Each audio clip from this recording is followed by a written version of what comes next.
Bakit hindi niyo ginagalaw ang pagkain ninyo? Wala po akong ganang kumain siya, Belen. Pwede po bang magpahinga na lang ako? Hindi ka maaaring matulog nang walang laman ang tiyan.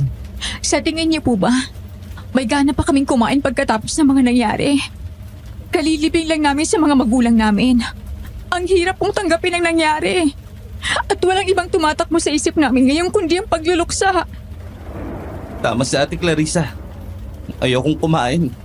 At gusto ko na lang na mawala sa mundong to. Huwag kang magsalita ng ganyan, Ronnie. Kung naririnig tayo ni nanay at tatay, hindi sila matutuwa sa mga sinasabi mo ngayon.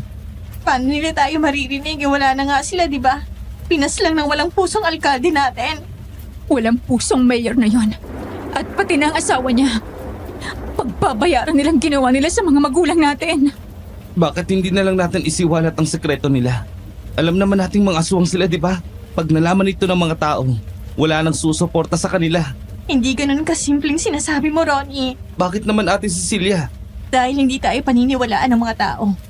Pagtatawanan lang nila tayo at tatawagin mga baliw.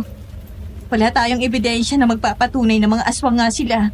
Isa pa, hindi na naniniwalang mga tao sa aswang ngayon. Kaya hindi tayo pwede magpadaig sa sakit na nararamdaman natin. Sa halip na magpakalunod tayo sa kalungkutan, gamitin natin ito upang makamit ang hustisya para kina nanay at tatay. Anong plano mo, Kuya Hector? May napag-usapan kami ni Chabelen. Makinig kayong lahat sa akin. Hindi ko kini-question ang nararamdaman nyo ngayon. Normal lang ito dahil nawalan kayo ng mga magulang. Kaya kung gusto nyong umiyak at magluksa ngayon, sige. Hahayaan ko kayo. Ako man ay nagluluksa rin sa pagkawala ng nanay nyo na nakatatanda ko rin kapatid. Pero habang nagluluksa tayo, kailangan pa rin nating maging matatag.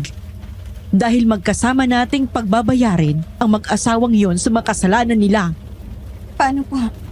Malakas at makapangyarihan si Alkalde. Pero alam nating lahat kung ano ang kahinaan niya. Magagandang babae. Kilalang babaero ang hayop na yun eh. Alam rin natin kung gaano niya kagusto ang namayapan yung ina. Baliw na baliw siya dito. Lalo pat hindi niya ito nakuha. Cecilia, Clarissa, tingnan niyo ang mga sarili niyo sa salamin. Hindi ba't kamukha ninyo ang inyong ina? Opo, kayo rin po. Sobrang magkamukha kayo ni nanay dahil magkapatid kayo. Para kayong pinagbiyak na bunga. Pero, ano pong koneksyon ito sa plano natin? Gagamitin natin ang taglay nating itsurang ito upang mapabagsak si Mayor. Teka lang, Chabelen. Akala ko ba magtatrabaho lang tayo sa mansyon nila? Hindi nyo nabanggit sa akin na gusto nyong akitin ng mga kapatid ko si Mayor. Bilang panganay sa amin, hindi ko po mapahihintulutan ang gusto nyo. Mag-isip-isip ka nga, Hector. Malalakas ang kalaban natin. Hindi natin sila madadaig sa anormal na pagkipaglaban lang. Kailangan natin silang linlangin at paikutin sa mga palad natin. Hindi rin madali para sa akin to. Pero ito lang ang naiisip kong paraan. Sumasang-ayon ako. Ate, Cecilia, hindi ito ang panahon para matakot at magdalawang isip. Kailangan natin magpakatatag. Pikit mata natin itong gagawin alang-alang sa hustisya. Sigurado ka ba dyan, Ate? Chabelen, paano naman po kaming dalawa ni Kuya Hector? Paano kami makakatulong? Magtatrabaho rin kayo sa mansyon nila. Ikaw, Ronnie, bilang hardinero. At ikaw naman, Hector, bilang kanang kamay ni Mayor. Kailangan mong makuha ang tiwala niya hanggang sa malaman mo lahat ng sikreto niya. Bawat isa sa atin ay may mahalagang papel na gagampanan sa planong to. Sinasabi ko na sa inyo, hindi ito magiging madali. Maaaring umabot ng 1 taon o higit pa. Kaya kailangang habaan nyo ang pasensya nyo. Dapat ay maging pulido at kalkulado ang bawat kilos natin. Maliwanag? maliwanag po. Sa ngayon ay kumain muna tayo. Magpahinga muna tayo, magluluksa at magpapalakas. At oras na handa na tayo, isasagawa na natin ang plano.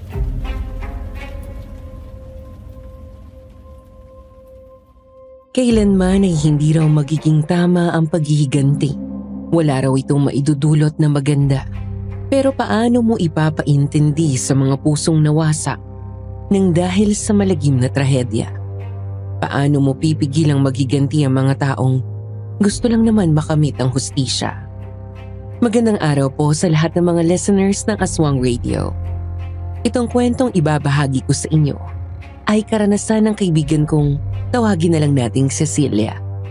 Nangyari ito nang 25 anyos pa lang siya, taong 1986. Hindi ko na lang po papangalanan ang lugar na pinangyarihan nito for privacy reasons. Nagsimula po ang lahat nung sabay na nawala ang mga magulang nila. Natagpuan na lang daw ang dalawa na walang buhay sa kakahuyan at wakwak ang katawan. Bago po nawala ang mga ito ay nalaman nilang aswang ang kanilang alkalde. At ang alkaldeng ito ay ang mismong lalaking matagal nang may gusto sa nanay nila. Hindi ito pinapansin ng kanilang ina dahil kasal na ito sa kanilang tatay. Pero sa loob ng ilang buwan ay hindi tumigil sa pangulit ang alkalde na tawagin na lang nating Mayor Federico. Galit na galit si Mayor sa tatay nila dahil hindi nito matanggap na ito ang mas pinili ng nanay nila. Minsan na rin silang pinuntahan sa bahay nila ng asawa ni Mayor na si Madam Savannah. Pinagbantaan ito ang kanilang ina ng dahil sa selos. Kaya naman nang matagpo ang walang buhay ang mga magulang nila, alam kaagad nila na walang ibang pwedeng may gawa noon kundi ang demonyong mag-asawa. Cecilia, isara mo nga yung bintana. Nakakapasok dito sa kwarto ang tubig ulan eh. Ate, paano niyo ba nalaman na aswang nga sina Mayor Federico at Madam Savannah? Nakita niyo ba sila na nagbago ng anyo? Hindi. Pero alam mo naman na isang manunugis ng aswang si Kuya Hector, di ba? Maraming nalalaman ng grupo nila tungkol sa mga aswang. Bakit hindi na lang tayo humingi ng tulong sa grupo nila? Sinubukan na ni Kuya Hector, pero wala siyang napala. Natatakot ang mga ito na kalabanin sina Mayor. Malakas at makapangyarihan kasi. Kaya yun, sa galit ni Kuya, kumala siya sa grupo nila. Kaya tayo naman ngayon ang magiging manunugis ng aswang? Ganun na nga. Hindi ka ba natatakot? Siyempre natatakot. Tao lang naman ako eh. Alam ko rin kung gaano kalakas ang makakalaban natin. Pero Cecilia, kung hindi natin tatapangan ang sarili natin, wala nang ibang gagawa nito para sa atin. Hindi tayo matutulungan ng mga manunugis ng aswang. Mas lalong hindi rin tayo matutulungan ng mga pulisya. Kaya wala tayong ibang pagpipilian, kundi ang isagawa ang paghihiganti natin ng tayo-tayo lang. Sa loob ng ilang buwan ay masusi nilang pinagplanuhan ng kanilang mga galaw. Unti-unti na rin nilang pinasok ang pamilya ni Mayor. Isang araw ay nalaman na lang niyang may relasyon na pala ang kanyang tiya Bilhen at si Mayor Federico. Ni hindi niya alam kung paano nito ginawa yon. Pero ang alam niya ay dating bayarang babae ang kanyang tiyahin. Isa ito sa mga dahilan kung bakit nagkaroon sila ng di pagkakaintindihan ng kanyang nanay noon.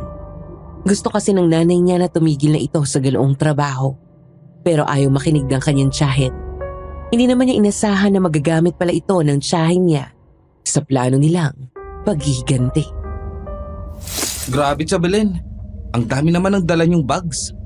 Lahat talaga yan ay binili ni Mayor para sa'yo. Oo, lahat ito ay binili niya para sa akin. Hibang na hibang ang demonyong yon sa akin.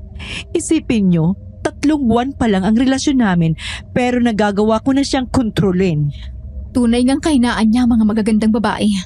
O, ikaw Ronnie, kumusta ang trabaho mo bilang hardinero sa mansyon nila? Aaminin ko pong hindi ganun kadaling kumuha ng impormasyon tungkol sa kanila. Palagi naman kasi akong nasa hardin. At kung nakakapasok man ako sa mansyon, ay hanggang kusina lang. Ayos lang yan, Ronnie. Hindi mo naman kailangan kumuha ng impormasyon. Alam naming mahihirapan kang gawin yan bilang isang hardinero. Pinasok ka namin sa mansyon para may tutulong kay Cecilia oras na pumasok sa mansyon. Cecilia, ihanda mo na ang iyong sarili. Kakausapin ko na si Mayor at pakikiusapan ko siyang ipasok ka bilang katulong nila sa mansyon. Opo. Hindi ka nila kilala, kaya tandaan mo, huwag na huwag mong sasabihin sa kanila kung sino ang mga magulang mo. At sa oras na makapasok ka sa mansyon, kumuha ka ng mga impormasyon o kahit ebidensyang magpapatunay na mga aswang sila. Ikaw ang magkakaroon ng pinakamabigat na trabaho, Cecilia. Dahil kailangan mong makuha ang loob ni Madam Savannah Dapat mong makuha ang tiwala niya hanggang sa ituring kanyang parang malapit na kaibigan. Bukod dyan, kailangan mo ring akitin si Mayor Federico. Naiintindihan ko po. Alam kong nakakatakot itong gagawin mo, pero kailangan mong tatagan ang iyong sarili. Ikaw naman, Clarissa, maghanda ka na rin dahil oras na makapasok si Cecilia bilang katulong sa mansyon, ipapakilala na rin kita kay Mayor. Aakitin mo rin siya hanggang sa 3 na tayong mga babae sa buhay niya ang magpapaikot sa kanya. Hindi na po ako makapaghintay na masaksiyan ang pagbagsak ng demonyo mag-asawa na yon. Kunting tiis pa at malalasahan na rin natin ang tamis ng tagumpay. Kagaya ng pinagplanuhan, nakapasok na nga si Cecile sa mansyon ni na Mayor. Manghang-mangha siya nang una siyang makatapak doon. Sobrang laki at ganda raw, na para bang isang palasyo. Pero pinutol niya agad ang kanyang pagkamangha. Pinaalala niya sa kanyang sarili na naroon siya para sa isang importanteng misyon. Pinilit niya ring tanggalin ang kaba ng kanyang nararamdaman. Malaki ang papel na gagampanan niya at nakasalalay rin sa kanya ang tagumpay ng misyon nila. Kung gusto niyang magtagumpay sa mga kailangan niyang gawin, dapat ay maging tuso rin siya. Ay, nagtataka talaga ako. Sa ganda mo yan, bakit mas pinili mong maging katulong dito sa mansyon? Ako, maraming taon na akong naninilbihan bilang mayordoma dito sa mansyon. Pero ngayon lang ako nakakita ng isang katulong na kasing ganda mo. Wala naman po sa itsurang pagiging katulong. Tsaka, marangal na trabaho naman po ito. Wala akong nakikitang masama dito. Eh, sa bagay, tama ka naman dyan. Isa pa, malaking karangalan na makapasok dito sa mansyon ni na Mayor. Hindi sila basta-bastang tumatanggap ng katulong dito. Oo, malaki ang sweldo. Pero mahigpit sila dito. Bakit po? Siyempre, politiko ang pinagsisilbihan natin. Kailangang maprotektahan ang imahe ng kanilang pamilya. Kaya kung ano man ang makikita o maririnig mo dito, itiko mo na lang ang bibig mo. Opo. Nasa kontrata po yan na pinirmahan ko. Huwag po kayo mag-alala. Hindi naman ako tsismosa. Nandito lang talaga ako para magtrabaho at wala nang iba. Yan din ang sinabi ng ibang mga katulong dito. Pero sa oras na may malaman silang interesanteng bagay tungkol sa mga amo natin, hindi na nila napigilan ang mga sarili nilang maging kuryoso. Nasisante po ba sila? Hindi lang basta sesante. Ano pong ibig niyong sabihin? Basta, huwag ka na lang magtanong. Hindi na rin mahalaga ang bagay na yan. Basta ang importante ay magtrabaho ka lang ng maayos at itikom ang bibig mo. Maliwanag? Opo. Halika na. Dadali na kita sa kwarto mo. Habang naglalakad sila papunta sa maid's quarter ay nakasalubong nila si Madam Savannah. Bumaba ito sa grand staircase. May kalakihan ng katawan nito. Puno ng kolorete ang mukha. Halatang mamahalin ang suot nitong bulaklaking dress at marami rin itong suot na kumikinang na alahas. Huminto sila sa paglalakad at pinakilala siya ng mayordomang si Aling Marta sa kanilang amo. Madam Savannah, ito po si Cecilia, bagong katulong natin dito sa mansyon. Magandang umaga po, ma'am. Maganda ka. Sigurado ka pa dito sa trabahong pinasok mo? Salamat po. Pero kung kagandahan ng pag-uusapan, wala po ako sa kaningkingan ng ganda niyo. Gusto kita. Magaling kang mambola. Hindi ko po kayo binubola. Matagal na po ako nagagandahan sa inyo. Tsaka, gustong-gusto ko rin pang putis niyo. Oh, talaga ba? At napansin ko rin po na parang pumayat kayo, madam. Ano po bang sikreto niyo? Kaya nga sikreto, di ba? Bakit ko naman sasabihin sa'yo? Oo nga naman po. Pero kung gagalingan mo ang trabaho mo, at pag nakita kong karapat-dapat ka, malay natin, sasabihin ko rin sa'yo ang beauty secret ko palang araw. Pagbubutihin ko po, madam. Tingnan natin. Basta wag puro salita. Dapat nakikita rin sa gawa. O sige na, aalis na ako. Kailangan ko pang puntahan ang asawa ko sa opisina niya. Ciao! Paalam po, madam. Ingat po. Ikaw, wag mo nang uulitin yun. Ang alin po? Yung ginawa mo kanina. Hindi ganun ang tamang pakikipag-usap sa mga amo natin. Hindi mo sila kaibigan para kausapin ang kaswal. Parang natuwa naman po si madam sa akin ha. Maswerte ka lang at nasa mood siya ngayon. Pero sinasabi ko sa iyo, ibang magalit si madam. Kaya kailangan mong maging maingat. Opo, pasensya na po. Sumang-ayon na lang siya sa sinabi ng mayordoma para hindi na humaba pa ang usapan. Pero ang totoo niyan, wala naman talaga siyang balak na sundin ito. Ayon sa kanyang tiya Belen, gustong-gusto raw ni Madam Savannah yung pinupuri ang kagandahan nito. Mahilig rin daw itong tumawa, kaya mas makukuha daw niya ang loob nito pag makikipagbiruan siya dito. Isa ito sa mga plano niyang gawin upang mapalapit siya dito sa lalong madaling panahon. Ate Cecilia, si Yakot nandito ka na. Shh! Huwag kang maingay. Baka may makarinig sa'yo. Walang pwedeng makaalam na magkapatid tayo. Pasensya na ate, nawala sa isip ko. Masyado lang akong natuwa na nandito ka na sa mansyon. Kamusta ka?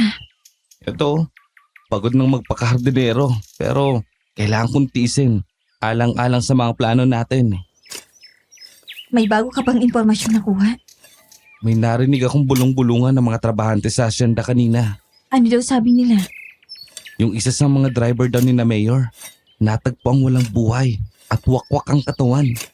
Ipinasok raw sa isang kotse at dinala sa kung saan. Nakita rin daw nila kagabi si Mayor na pinapahiran ng dugo sa labi nito. Isa lang ang ibig sabihin nun. Pinaslang at kinain ang driver nila. Delikado nga talaga tong pinasukan natin. Paano kung mangyari din sa atin ang nangyari sa driver na yun? Huwag kang magsalita ng ganyan. Hindi natin nahayaang mangyari yan. Oh, magkakilala na pala kayo ng hardinero nating si Ronnie. Opo, Aling Marta. Ngayon lang po. Masaya palang kausap ang batang to. Talaga? Madalas tahimik lang yan eh. O siya, samahan mo ako sa kusina at may gagawin tayo. Sige po. Aswang Radio. Nakakaloka! I have a strong feeling na isang intense na kwento na naman ang mapapakinggan natin today. This is going to be exciting. So hello mga Kaaswang Radio. Nandito na naman ako, ang inyong nag-iisang DJ Rosana, na excited naman maghatid sa inyo ng isang nakakapangilabot na kwentong may dala ring life lessons. At syempre isa yan sa mga goals natin dito sa Aswang Radio. Bukod sa takutin at i-entertain kayo, we're also hoping na mayroon tayong mapulot ng mga importanteng leksyon sa buhay sa bawat kwentong mapapakinggan natin dito. At syempre sa mga unang eksena pa lang, alam na kaagad natin na tungkol ito sa paghihiganti at paggamit ng hustisya. Yes, I know, revenge is not actually right. Pero tao lang naman tayo, nasasaktan at nagagalit. At kung minsan, hindi talaga natin mapipigilan ang mga sarili nating gumanti sa mga taong umagrabyado sa atin at sa mga mahal natin sa buhay, no? And I have to admit, nakakamangha ang teamwork ng magkakapatid na ito sa pangunguna ng kanilang tiyahin. So tinatry nilang i-infiltrate ang buhay ng isang makapangyarihang mag-asawa. That's a pretty brave move, ha? Nakakatakot, masyadong delikado, pero I guess, pag galit ka at ang gusto mo lang ay makaganti, makakalimutan mo na ang takot mo. You will be very determined to do what you needed to do.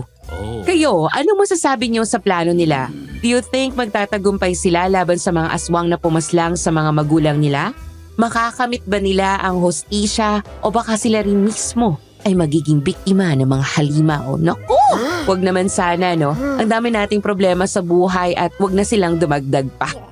Anyway, pakilapag naman ang mga thoughts and opinions nyo sa comment section down below, mga Kaaswang Radio. And of course, wag nyo po sanang kalimutang mag-like, share, subscribe, and hit that notification bell. Pero sa ngayon, hindi ko na kayo bibitinin pa kasi ako rin mismo curious na akong malaman kung paano tatakbo ang kwentong ito. Kaya pakinggan na natin ang susunod na mga kaganapan. Let's go! Aswang Radio.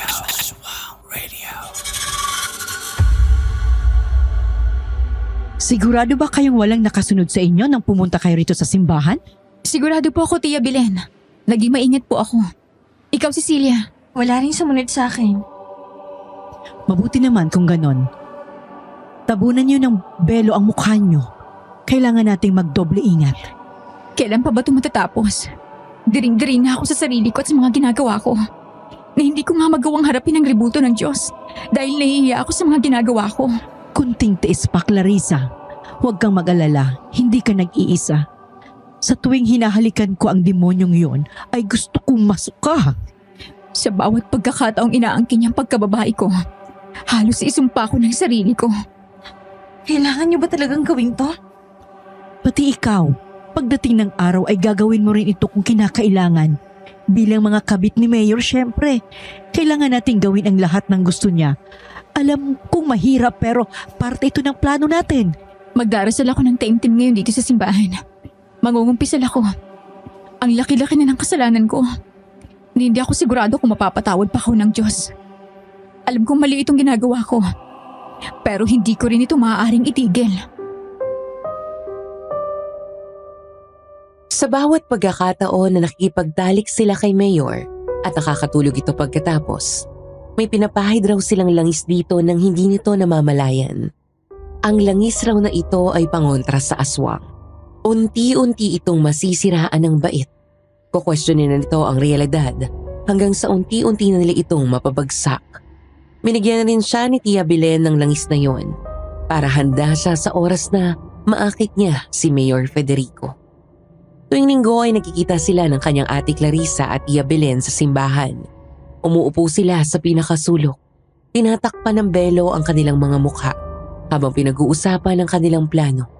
Kagaya ng kanyang ate Clarissa, halos hindi rin niya magawang harapin ang mukha ng Panginoon dahil nahihiya siya sa mga ginagawa niya at mga gagawin pa niya. Pero naniniwala rin siya na kung minsan, kailangan mong kalimutan kung ano ang tama, alang-alang sa hustisya. Alika rito. Ako po? Oo, ikaw. Sino pa bang ibang kausap ko? Alam nga namang yung Sefa ang tinatawag ko. Pasensya na po, madam. Ano po yon? May ipag-uutos po ba kayo? Anong masasabi mo dito sa bago kong gown? Gagamitin ko to para sa birthday party ng amiga ko. Pinagawa ko to sa isang sikat na fashion designer. At syempre, hindi ako pwedeng matalbugan ng ibang mga bisita. Ako dapat ang center of attention. Mukhang mas mapapansin po kayo niyan. Kesa sa mismong birthday celebrant. Sigurado ka dyan? Opo, madam. Bukod sa natural naman na talaga kayong maganda, mas lalo pa pong titingkad ang kagandahan niyo dahil sa suot niyong gown. Hindi ba parang masikip? Tumaba yata ako eh. Hindi na eksakto ang sukat ng damit na to sa akin. Ipa-adjust ko kaya? Hindi po ako naniniwalang tumaba kayo. Mukhang pumayat pa nga kayo eh. Nagdadahit po ba kayo, madam? O regular exercise lang? Talaga ba? Mukhang effective nga siguro ang diet ko. Alam mo, Cecilia, gusto kita. Malinaw ang mga mata mo at magaling kang kumilatis. Nagsasabi lang naman po ako ng totoo. Sa totoo lang, gusto ko naman talaga maging center of attention sa party na yon. Ang kapal na mukha ng amiga kong mag-organize ng bonggang party na para bang gusto niya akong talbugaan. Pwes, patutunayan ko sa kanyang hindi siya magtatagumpay. Hanggang ilusyon na lang siya. Kung inaakala niyang matutumpasan niyang kagandahan at karangyaan niyo, masasaktan lang po siya. Siyempre, alam naman po nating hindi kanya matutumbasan o malalagpasan. Aba, may pagkamaldita ka rin pala. Gusto ko yan. Pwes, isasama kita sa dadaluhan kong party. Talaga po? Ikaw ang magiging personal kong alalay sa gabing yon. Maliwanag? Isang malaking karangalan po na masamaan kayo sa isang party. Salamat po sa tiwala. Wag na wag mong sisirain ang tiwala ko sa'yo. Masama akong magalit. Gulat na gulat sina Aling Marta at ang iba pang mga katulong na malaman nilang dadalit siya ng amo nila sa party. Kabago-bago pa lang kasi niya sa trabaho, pero nakuha niya na ang kaliti nito. Ang hindi alam ng mga ito ay matagal niyang pinag-aralan ng lakas at kahinaan ng mag-asawa. Kaya naman matagumpay niyang nakuha ang tiwala ni Madam Savannah sa loob lamang ng ilang linggo. Han, sigurado ka ba? Maganda ba talaga ako? Oo nga, Han.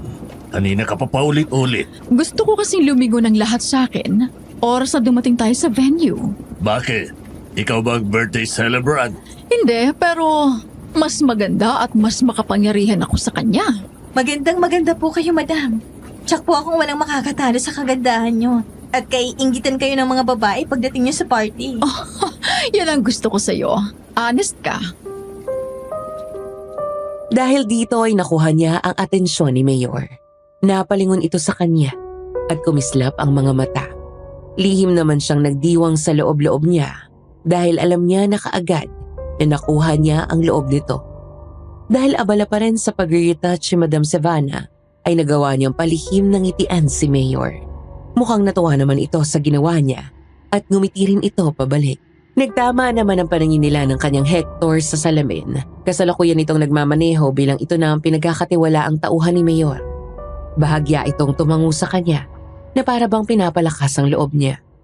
Ilang saglit lang ay nakarating na sila sa party. Kagaya ng inaasahan, dinaluhan nito ng mayaman at maimpluwensyang mga tao. Pinaghintay lang sila ni Madam Savannah sa labas at tatawagin na lang daw pag may kailangan silang ipag-utos. Kaya naman nagkaroon sila ng pagkakataon ng kanyang kuya Hector na makapag-usap.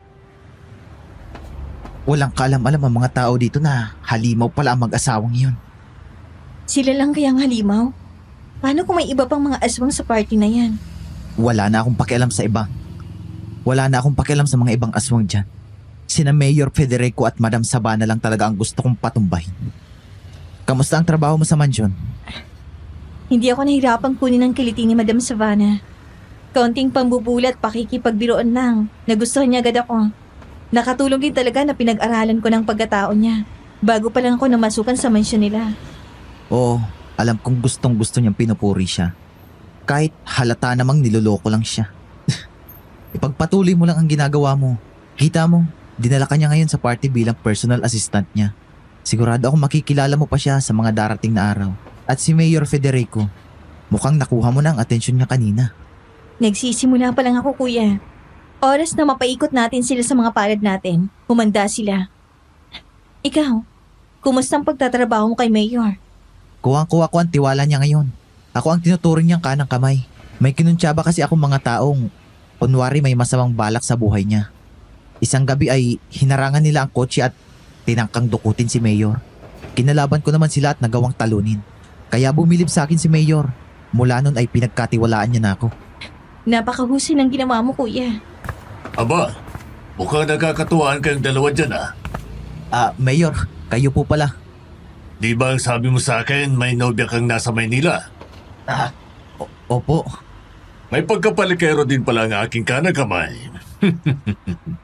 Porket napakaganda nitong si Cecilia ay nakalimutan mo na ang nobya mong nasa malayo. Ay, naku, hindi po totoo yan, Mayor. Nag-uusap lang po kami ni Cecilia. Hindi mo siya nililigawan o liligawan? Hindi po. Mabuti naman kung ganon. Cecilia, maaari ba kita makausap? Siyempre naman po. Pumasok ka sa kotse. Hector, bantayan mo ang asawa ko. Siguraduhin mong hindi siya papasok dito sa kotse. Alam mo na ang ibig kong sabihin. Opo, Mayor.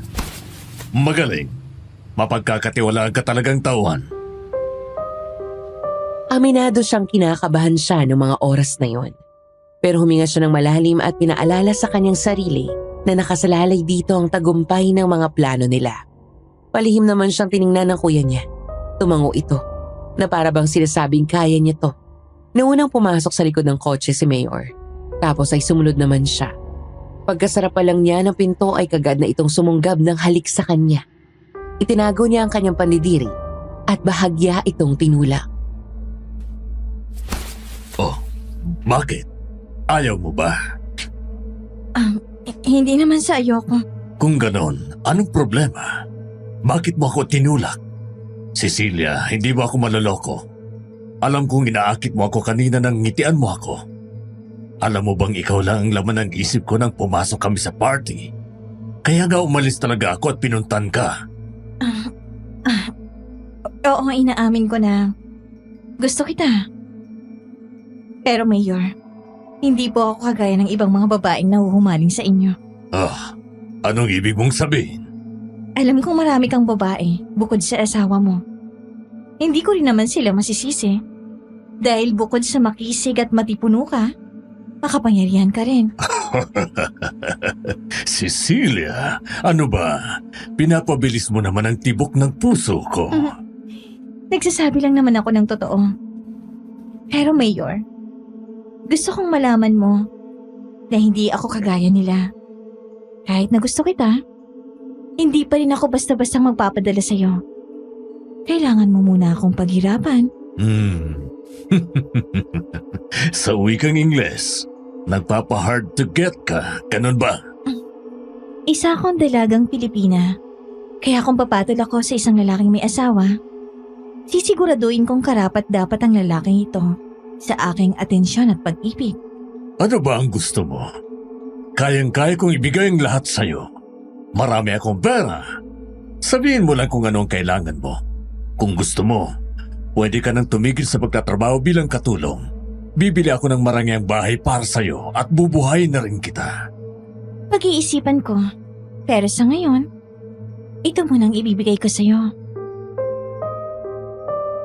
Ngumisi siya. Inawakan ng kwelyo nito at inabig ito palapit sa kanya. Dahan-dahan niyang pinaglapit ang kanilang mga mukha at ginawaran ito ng isang nakakabitin na halik. Nakapagkit pa ito ng paghihiwalayin niya ang mga labi nila. Kitang-kita sa mukha ni Mayor na nabitin ito sa ginawa niya. Katikim pa lang yan. Mapaglaro ka, Cecilia. Siguro nga. Di ba mas masaya to? Ang tanong, kaya mo bang makipaglaro sa akin? Hinahamon mo ba ako? Ewan ko. Siguro. Ngayon pa lang ay nababaliw na ako sa'yo. Anong may ka ba ang taglay mo, Cecilia? Kagandahan. Alindog. Yan lang ang mahikang meron ako. Kung ganon, ay isang napakamakapangyarihang mahika pala ang iyong taglay. Sige, pagbibigyan kita. Tinatanggap ko ang iyong hamon. Makikipaglaro ako sa'yo.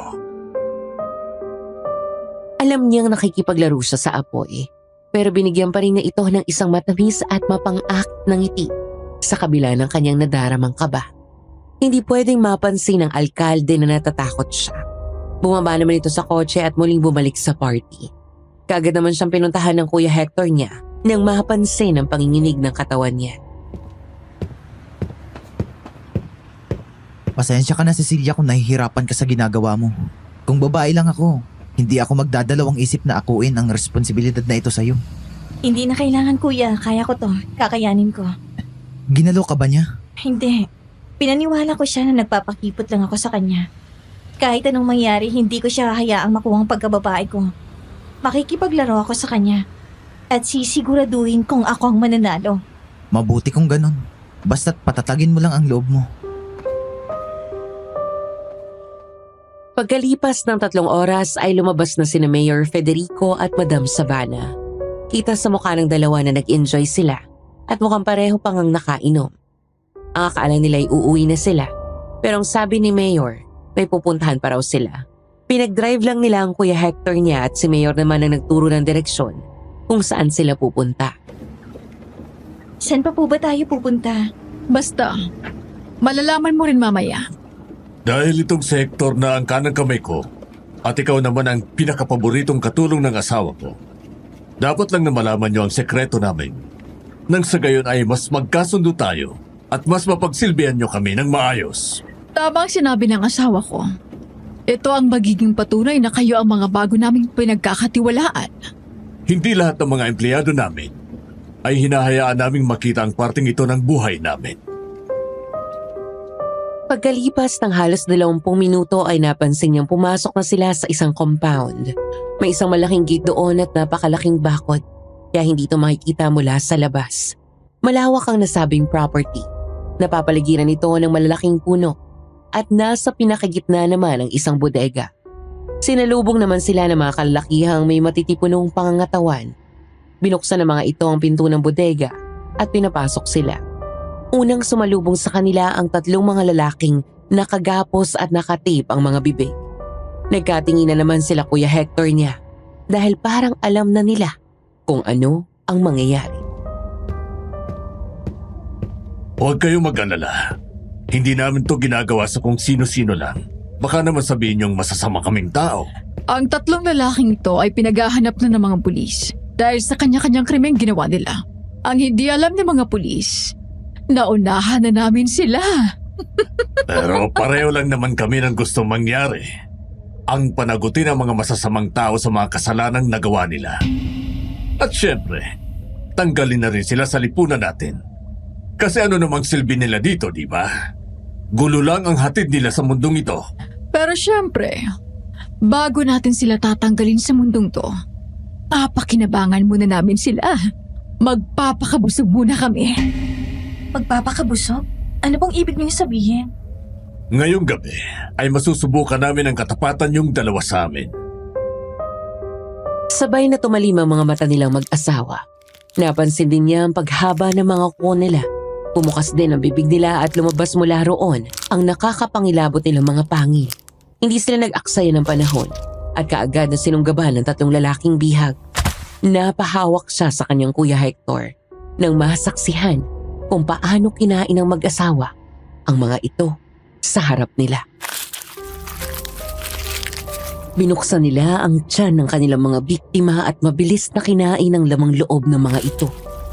Halos maligo na sila sa dugo ng kanilang mga biktima at para bang tuwang-tuwa pa sila sa kanilang ginagawa. Hindi sila tumitigil. Parang gutom na gutom sa laman ng tao. Biglang naisip na Cecilia ang kanilang mga magulang. Sa ganoong paraan din ba sila pinatay ni Mayor Federico at Madam Savannah? Kumuyom ang kanyang palad nang makaramdam siya ng galit. Pero hinagod na Hector ang kanyang likod na para bang pinapakalma siya. Ngayong alam niyo na ang sikreto namin, anong masasabi niyo? Nagbago na ba ang tingin niyo sa amin? Sigurado akong natatakot kayo ngayon. Ano? Gusto niyo pa bang magtrabaho para sa amin? Magsabi lang kayo ng totoo kung natatakot na kayo. Wala naman tong pilitan eh. Pero syempre, ngayong alam niyo na ang sikreto namin, kung mas pipiliin yung umalis sa amin, mapipilitan kaming paslangin kayo. Malay namin, baka ipagkalat niyo ang nalalaman ninyo. Hindi ito magiging madali para sa amin dahil pinagkakatiwalaan na namin kayo. Mahalaga na kayo sa aming mag-asawa ngayon.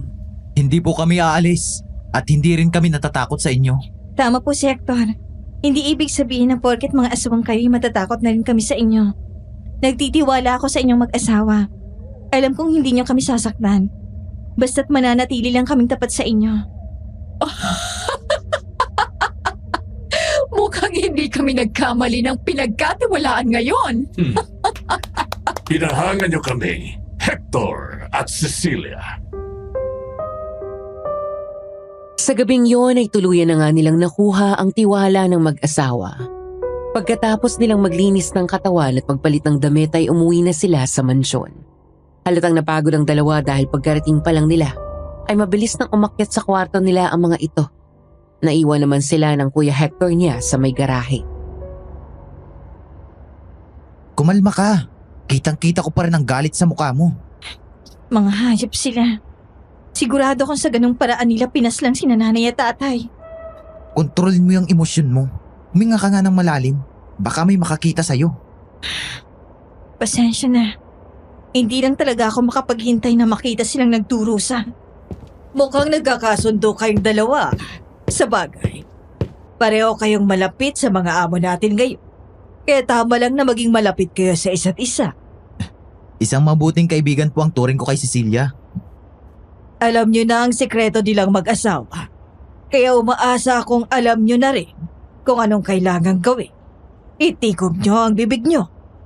Alam nyo rin po, natural. Akong mayordoma dito. Maraming taon ko nang pinagsisilbihan si na Mayor. Kaya alam ko ng lahat ng madidilim nilang sikreto. Kagaya ng ipinangako namin sa kanila, makakaasa po kayong mananatiling tikom ang bibig namin. Mabuti naman. Dahil sinasabi ko sa inyo, hindi madaling kalaban na mag-asawang yon. Kaya kung gusto nyo ng maayos at tahimik na buhay, Huwag na huwag niyong ipagkakalat ang mga nalalaman at malalaman niyo pa. Hindi tayo pwedeng magtagal rito. Kailangan lang nating pag-usapan mga susunod nating hakbang. Sigurado ba kayong walang nakasunod sa inyo? Wala po, sigurado ako. Day off ko ngayon sa mansyon. At sinadya rin namin ni Kuya Hector na hindi pumunta rito ng sabay. Ako rin. Alam ni Mayor na luluwas ako sa kabilang bayan para bisitahin ang isang kamag-anak. Tapos na ang trabaho ko sa mansyon kaninang hapon. Kaya hindi na nila ako hanapin. Kung ganun ay mag-umpisa na tayo. Nandito tayo para pag-usapan ng mga susunod nating gagawin. Ilang buwan na rin ang nakalipas mula nung simulan nating pasukin ang pamilya nila. Kahit papano naman ay marami na tayong nakuhang impormasyon tungkol sa kanila. Ilang beses na namin nakita ni Kuya kung paano pinaslang at kinain ng mag-asawang yun ang mga taong pinadukot nila. Alam namin na mga katawan ng tao ang pinangsasahog sa mga kinakain nila sa mansyon. Napaka-demonyo nila. Marami na rin ako nakalap na impormasyon sa kanila. Dahil narinig ko mula sa mga tauhan sa mansyon. Marami na rin palang nagdududa na mga aswang sila. Pero syempre, wala makapagsalita dahil natatakot na kalabanin sila. Ang totoo niyan, may sekretong grupo ang mga manggagawa na pinaplano ring sumalakay kina Mayor sa takdang panahon. Nagpapalakas lang daw sila ng puwersa. Naisip ko nga, bakit kaya hindi? Hindi. Huwag mong sasabihin sa kanila ang tungkol sa plano natin. Kahit pareho tayo ng gustong makamit, dapat ay maging maingat pa rin tayo. Mahirap sumugal sa mga bagay na walang kasiguruhan. Tama si Chabelen. Sundin natin kung ano ang napagplanuhan natin. Kaya naman ngayon, pag-usapan na natin ang susunod nating hakbang. Bago tayo magpatuloy, may kailangan muna kayong malaman. Ano yun, Clarissa? Nabuntis ako. Si Mayor ang ama. Ano? Bakit ngayon mo lang ito sinabi sa amin? Teka lang ate, nabuntis? Ibig sabihin? Hindi na ako buntis ngayon. Pinilit niya akong ipalaglag ang bata. Napakahayop talaga ng Mayor na yun. Diyos ko, hindi dapat nangyari sa'yo to ate. Punasan mo mga luha mo. Oo.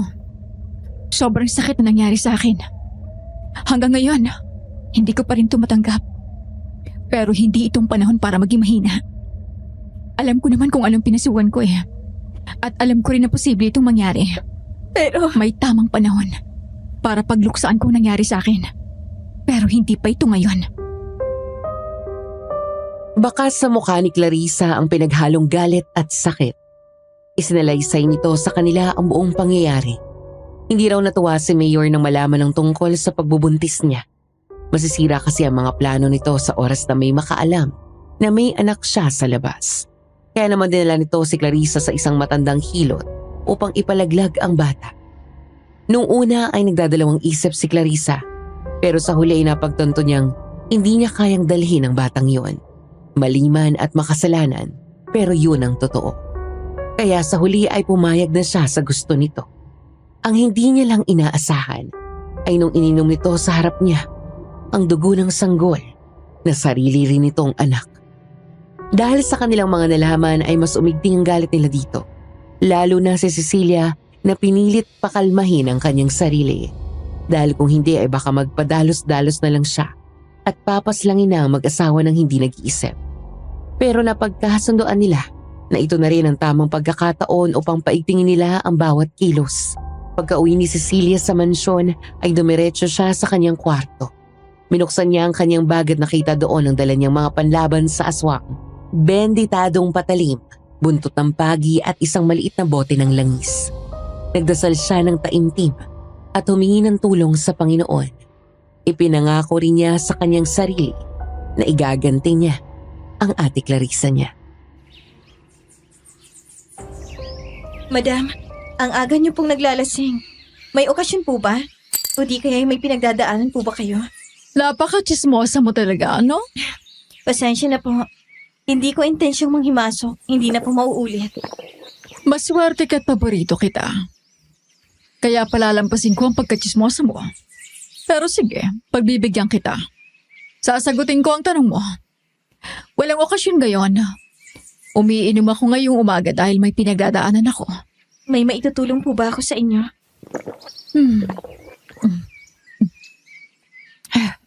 Ang sarap talaga ng red wine pag hinaluan ng dugo ng isang sanggol. Buti na lang, may nahuli kaming buntis kagabi. Wala, Cecilia. Wala kang may tutulong sa akin bukod sa pakikinig. Siyempre naman po, handa akong makinig sa inyo. At makakaasa kayong walang ibang makakaalam ng mga sasabihin niyo sa akin. Kahit kailan naman ay hindi kita pinagdududahan. Alam kong tapat ka sa akin. Ano po bang problema? May hinala akong nang bababae ang asawa ko. Ginawa niya na ito dati. At nang paslangin ko ang mga kabit niya, pinangako niya sa akin hindi na raw siya maglulukulit. Pero ngayon, ibang pakiramdam ko. Alam kong nagluloko na naman siya ngayon. Paano niyo po ito nasabi? Nahuli niyo na po ba o may nakapagsabi sa inyo? May kutob lang ako. At kahit kailan ay hindi pa ako binibigo ng kutob ko.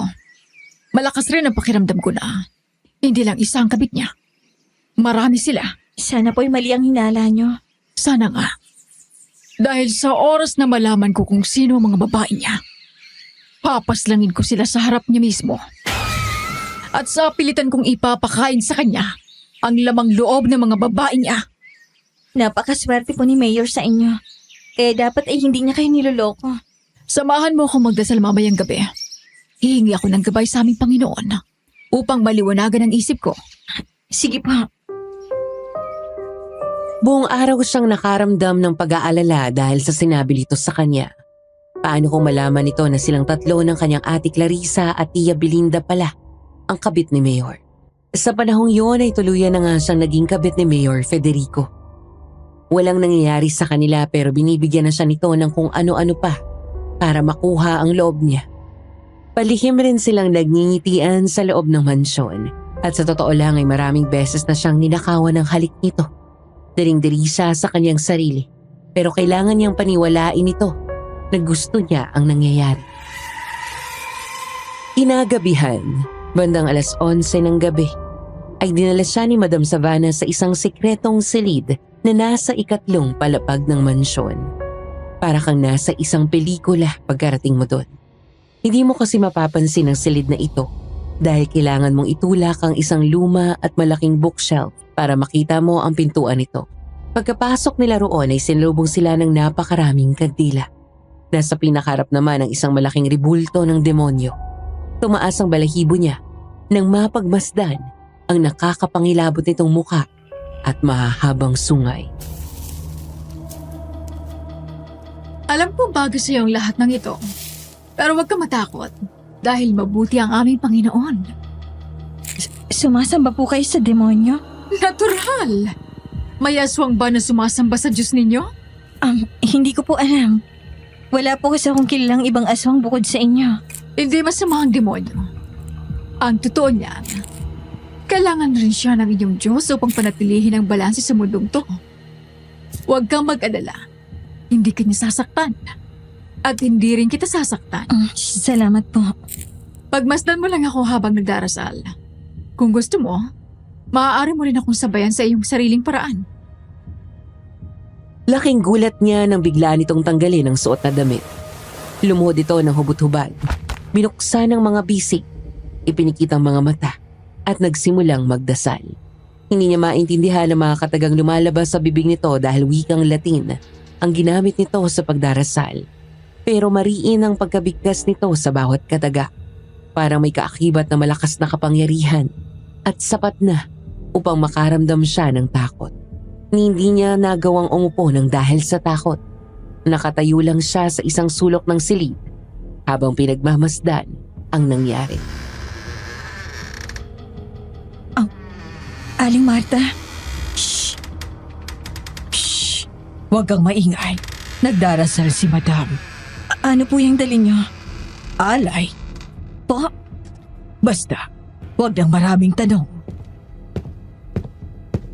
Lumapit si Aling Marta sa amo nila at nilapag sa harap nito ang isang platong punong-puno ng karne.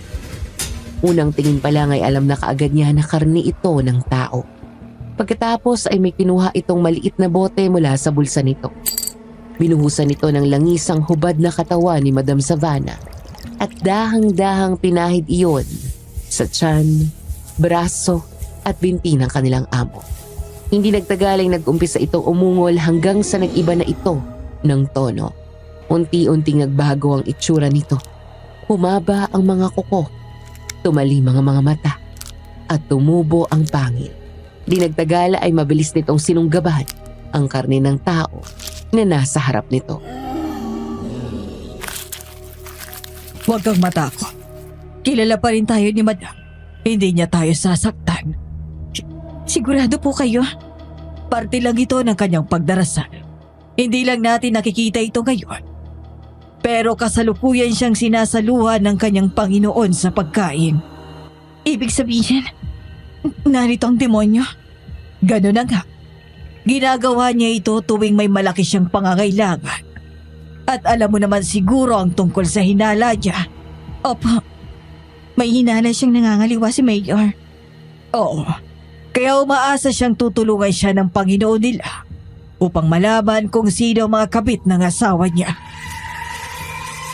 Hindi niya ipinahalata dito pero takot na takot siya ng mga oras na yon. Wala mang kasiguraduhan na tutulungan nga ito ng demonyo pero kinabahan pa rin siya dahil baka mahuli siya nito. Pagkalipas ng 5 minuto ay bigla na lang bumagsak sa sahig si Madam Savannah. Tila nakatulog ito ng mahimbing pagkatapos mabusog. Bumalik na sa normal ang anyo nito at nakahandusay na lamang ito sa sahig. Lalapitan niya sana ito pero mabilis siyang pinigilan ng mayordoma. Huwag mo siyang iistorbohin. Pero gusto ko lang naman siyang bihisan at alalayan pabalik sa kwarto niya. Normal ang nangyayari sa kanya ngayon. Nawawalan siya ng malay pagkatapos magdasal sa demonyo. Magigising rin siya pagkalipas ng 3 oras at siya na mismo ang magbibihis sa sarili niya. Sigurado po ba kayo dyan? Baka kasi magalit siya sa akin. Dinala pa naman niya ako dito tapos wala rin pala ako maitutulong sa kanya. Hindi kanya dinala dito para alalayan siya. Malaki ang tiwala niya sa iyo. Kaya gusto niyang ipakita sa iyo ang isa sa bahagi ng pagiging aswang niya. Halika na. Iwan na muna natin siya dito. Ayos lang po ba talaga siya doon? Cecilia, magtapat ka nga sa akin. Ano ba talaga ang totoong intensyon mo sa mga amo natin? Po? Ano po bang sinasabi niyo? Wala akong ibang intensyon sa kanila. Gusto ko lang magtrabaho. Hindi ako naniniwala sa iyo. Nararamdaman kong may binabalak ka. Kaya ginawa mo ang lahat upang mapalapit ka kay Madam. Hindi ko po kayo pipiliting maniwala sa akin. Isa pa, hindi ko rin naman kailangang ipaliwanag ang sarili ko sa inyo. Kilala ko ang sarili ko at alam kong hindi ako masamang tao. Hindi ko sinasabing masama kang tao. Pero wag nating kalimutan na maraming mga naging biktima ang mga amo natin. Kaya sigurado akong marami rin ang nagpaplanong maghiganti sa kanila. Malay natin, isa ka pala sa mga taong yun. Hindi siya nakasagot agad dahil hindi niya inaasahan na maiisip nito yon. Binundol siya ng kaba dahil sa posibilidad na baka alam na nito ang sikreto niya. Kitang-kita naman sa mukha ng mayordoma ang paghihinala nito sa kanya. Malakas rin ang kutob niya na hindi niya ito basta-basta mapapaniwala sa kanya. Inusgahan na kasi siya nito at nakatatak na sa isip nito na may masama siyang balak. Hindi ko po alam kung anong sinasabi niyo. Basta wala akong masamang balak sa kanila. Kagaya ng sinabi ko, gusto ko lang pong magtrabaho. Kung tama ang hinala ko, tumigil ka na habang maaga pa. Sinasabi ko sa iyo, mahihirapan kang kalabanin sila. Hindi ko nga sila kinakalaban. Maniwala ka sa akin, Cecilia. Sinasabi ko ito sa iyo, hindi para takutin ka, kundi para bigyan ka ng babala. Pasensya na po, pero wala akong panahon para sa mga pambibintang nyo. Nagmamadali niyang tinalikuran ng mayordoma. Baka kasi mas lalo nitong mahalata na may itinatago nga siya. Mabilis siyang bumalik sa kwarto at nagdasal. Patuloy rin siyang kinilabutan ng maaalala na naman ang pagdarasal ni Madam Savannah sa demonyo. Paano kung tinulungan niya ito ng demonyo na malaman kung sino ang mga babae ni Mayor Federico? Maaaring ito ang sumira sa mga plano nila at magdadala sa kanila sa tiyak na kapahamakan. Pero nakahinga siya ng maluwag kinabukasan nang magkita sila ni Madam Savannah sa may garden.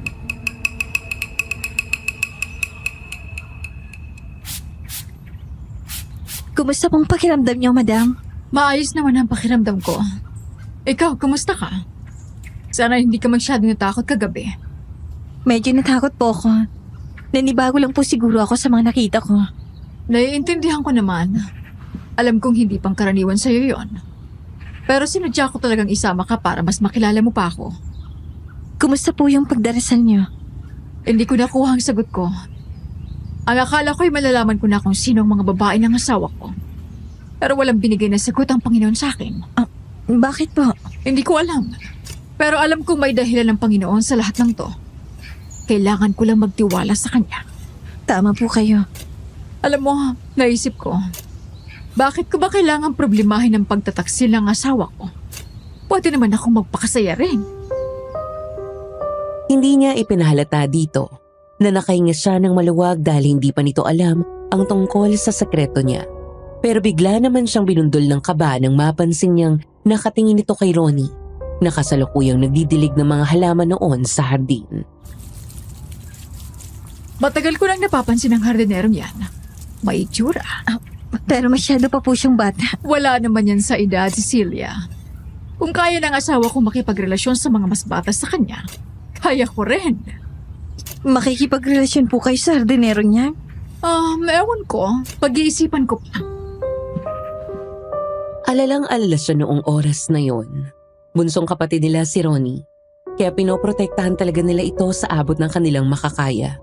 At alam niyang sa oras na lapitan nito ni Madam Savannah ay hindi na ito magagawang kumawala pa sa amo nila.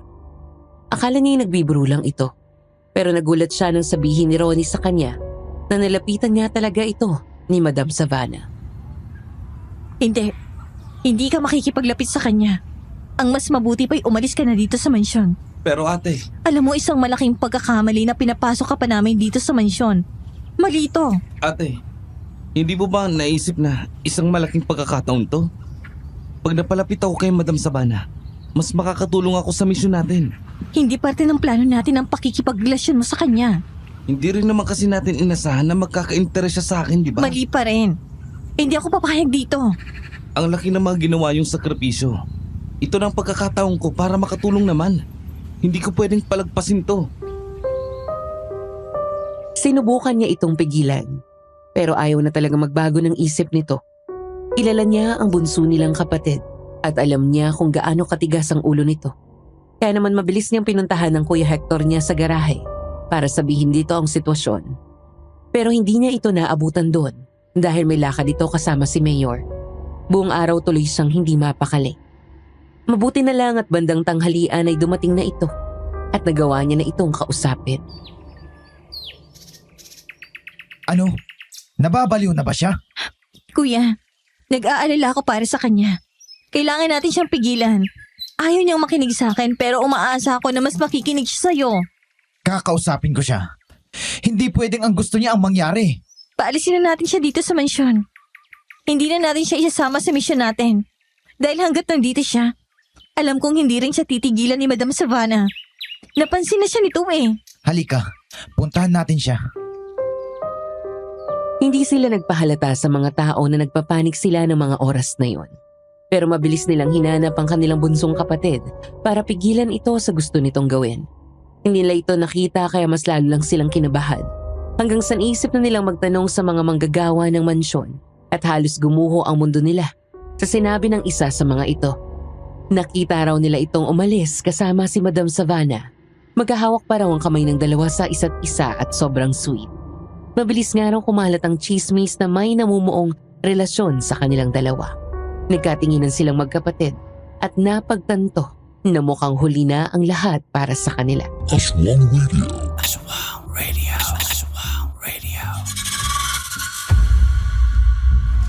Ang bilis namang kumilos nitong si Madam Savannah. Napaka-go-getter. Kakapansin pa lang niya sa kapugian ni Ronnie. Abay, gumalaw na agad ng walang pag-aalinlangan. Hindi uso kay Madam ang pagiging demure. Diyos ko, day. Sana lang walang mangyaring masama dito kay Ronnie, no? Sana hindi pa huli ang lahat para mailigtas nila ang kanilang bunsong kapatid. Nakakaloka na talaga ang story na to, mga kaaswang radio. Ang daming ganap. Oh. Habang tumatagal ay pa-intense rin ng mga pangyayari, pero shoutout nga pala kay Madam Savannah dahil sobrang vain niya. In fairness ha, nakatulong naman kay Cecilia ang vanity niya. Aba, konting bola at pang-i-etchos lang bumigay na agad tong si Madam. Alam niyo, napapaisip ako, kailangan ba talagang umabot sa ganitong level yung paghihigante ng mga magkakapatid na ito?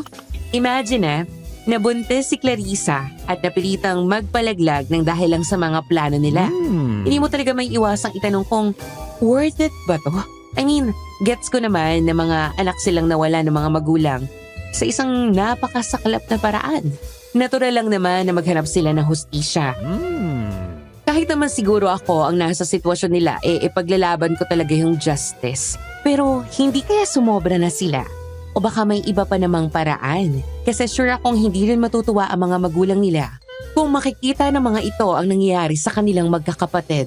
Well, opinyon ko lang naman yun Minsan kasi nagiging destructive na rin sa pagkatao natin ang pagiging vengeful. Kaya mahalaga rin talaga na marunong tayong mag-step back minsan, at i-reassess natin ang mga desisyon natin sa buhay. Step back? Reassess?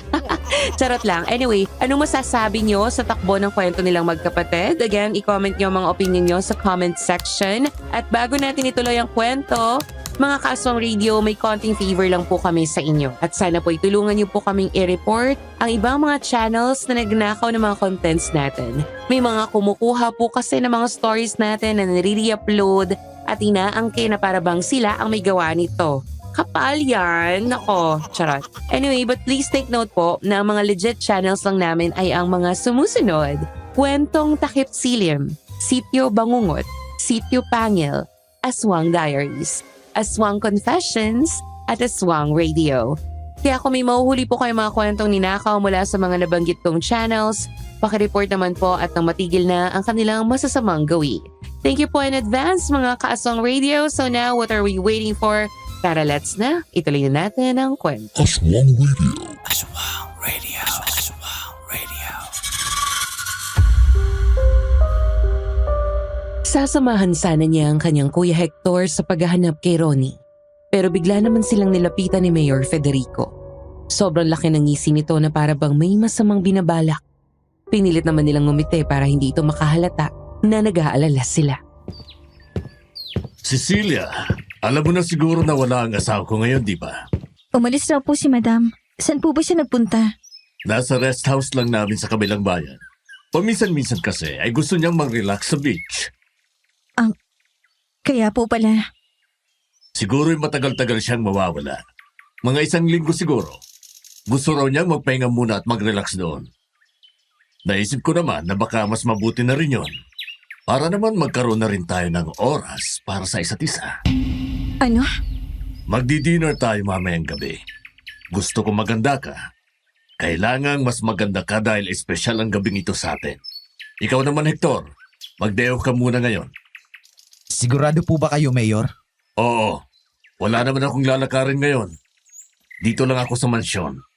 At gaya nga ng sinabi ko, magdi-dinner kami ni Cecilia mamayang gabi. Sige po, Mayor. Salamat po.